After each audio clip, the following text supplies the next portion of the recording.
اکثر اوقات ہم خداوند سے پوچھتے ہیں کہ خداوند تو ہم سے کیا چاہتا ہے، یا ہم اس کو یہ بھی کہتے ہیں کہ تو آج ہم سے بات کر، یا کبھی اس کو یہ کہتے ہیں کہ ہمیں بتا کے ہمیں کیا کرنا چاہیے۔ اور سب سے خوبصورت بات یہ ہے کہ خداوند بہت بار ہم سے اپنے کلام کے وسیلہ سے بات کرتا ہے، وہ کلام جو اس نے اپنے نبیوں کے وسیلہ سے کیا ہوا، اس کلام میں جو اس نے اپنے نبیوں سے باتیں کی ہیں، اس میں ہمارے لیے بھی ہماری باتوں کے جواب ہوتے ہیں یا ہمارے لیے سیکھ ہوتی ہے۔ آئیے آج ایک خوبصورت بات جو میں نے اپنی زندگی میں سیکھی ہے، ساؤل بادشاہ کی زندگی اور داؤد بادشاہ کی زندگی سے، اس کو سمجھتے ہیں۔ آئیے دیکھیے پہلا سیموئیل اس کا 15واں باب اور اس کی 22ویں آیت۔ سیموئیل نے کہا، کیا خداوند سوختنی قربانیوں اور ذبیحوں سے اتنا ہی خوش ہے جتنا اس بات سے کہ خداوند کا حکم مانا جائے؟ دیکھ، فرما برداری قربانی سے اور بات ماننا مینڈوں کی چربی سے بہتر ہے۔ آمین۔ اس آیت میں سیموئیل نبی ساؤل کے پاس آتا ہے۔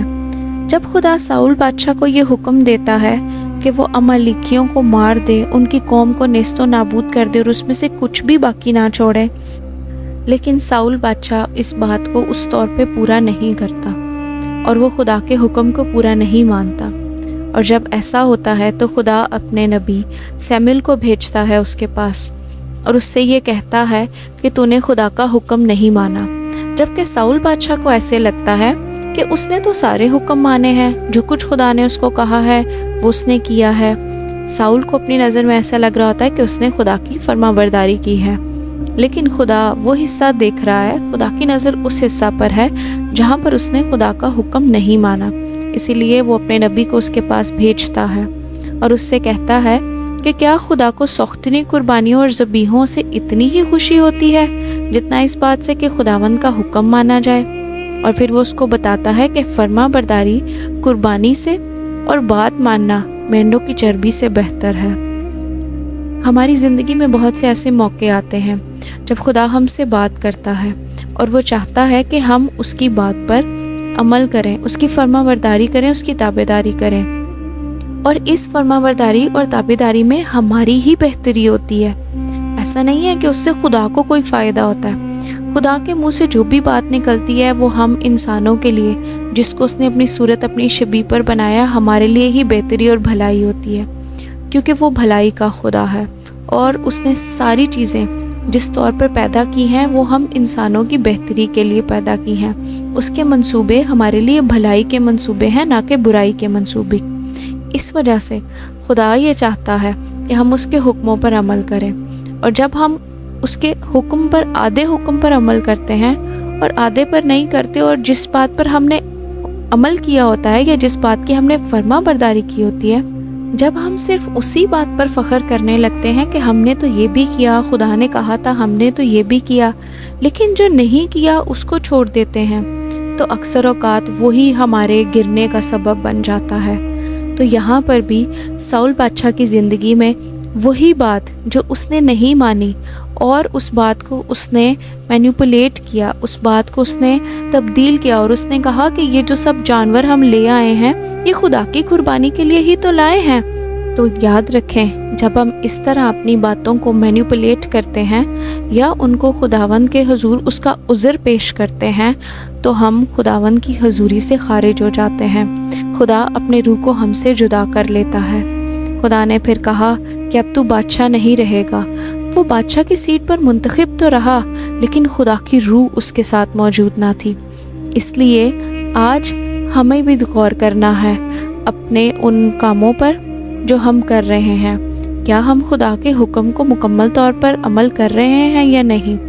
اگر ہم عمل نہیں کر رہے تو ہمیں اس بات کا خیال کرنا ہے کہ ہم عمل نہ کرنے کے لیے خدا کے حضور عذر نہ پیش کریں۔ اگر ہم سے کوئی غلطی کوتاہی ہو جاتی ہے تو ہم داؤد کی طرح اپنی اس غلطی اور کوتاہی کو قبول کر کے توبہ کریں، اور جب ہم توبہ کرتے ہیں تو خدا جو کہ رحیم اور کریم ہے، اپنی غلطی کو جب ہم مان لیتے ہیں تو وہ ہمیں معاف کر دیتا ہے اپنی رحمت کے وسیلہ سے، اور جب وہ ہمیں معاف کر دیتا ہے تو ہماری زندگی میں بھلائی اور بہتری اور اس کا ساتھ ہمیشہ تک بنا رہتا ہے، کیونکہ اگر وہ ہمارے ساتھ نہیں ہے تو اس کے بغیر ہم کچھ نہیں کر سکتے۔ سو آئیں ہم دعا کرتے ہیں۔ آسمانی باپ، ہم تیری شکر گزاری کرتے ہیں تیرے اس خوبصورت کلام کے لیے اور اس تیری خوبصورت سیکھ کے لیے جو تو نے ہمیں دی ہے۔ خداوند، ہم اپنی غلطیوں کو، تاہیوں کو، کمزوریوں کو، گناہوں کو تیرے حضور میں لے کر آتے ہیں۔ تو ہمارا باپ ہے، تو نے اپنے بیٹے یسوع مسیح کے خون کے وسیلہ سے ہمارے گناہوں کو دھو دیا ہے۔ اسی لیے آج میں اپنی غلطی اور کوتاہی کو تیرے حضور میں لے کے آتی ہوں۔ اس گناہ کو جو میں نے تیرے خلاف کیے ہیں میں تیرے حضور میں لے کے آتی ہوں اور ان کا اقرار کرتی ہوں۔ مجھے اپنے بیٹے یسوع مسیح کے لہو سے دھو کر پاک اور صاف کر دے۔ یسوع مسیح میرے گناہوں کو معاف کر دے اور اپنے روح کو مجھ سے جدا نہ کر۔ خدا باپ، تو مجھ پر اپنے سایہ کو بنائے رکھ، تو مجھے اپنے پروں کے سایہ میں چھپائے رکھ خدا باپ، تاکہ میں ہر وقت تیری حضوری میں رہوں، کیونکہ تیری حضوری میں رہنے میں ہی تسلی، سکون اور شادمانی ہے۔ تیری حضوری میں رہنے سے ہی، تیرے ساتھ ہی ملے رہنے سے ہماری زندگیوں میں نئی زندگی ہے۔ ہم اس ہمیشہ کی زندگی میں شامل ہوتے ہیں جو تو نے ہمارے لیے رکھی ہے۔ خدا باپ، آج ہم یہ اقرار کرتے ہیں کہ ہم گنہگار ہیں، ہم اپنے گناہوں کا عذر پیش کرتے رہے تیرے سامنے۔ اسی لیے آج ہم ان گناہوں کا عذر نہیں پیش کرتے، بلکہ تیرے حضور اس بات کی معافی مانگتے ہیں۔ ہمیں معاف کر دے اور ہمیں گلے سے لگا لے، کیونکہ تو معاف کرنے والا باپ ہے۔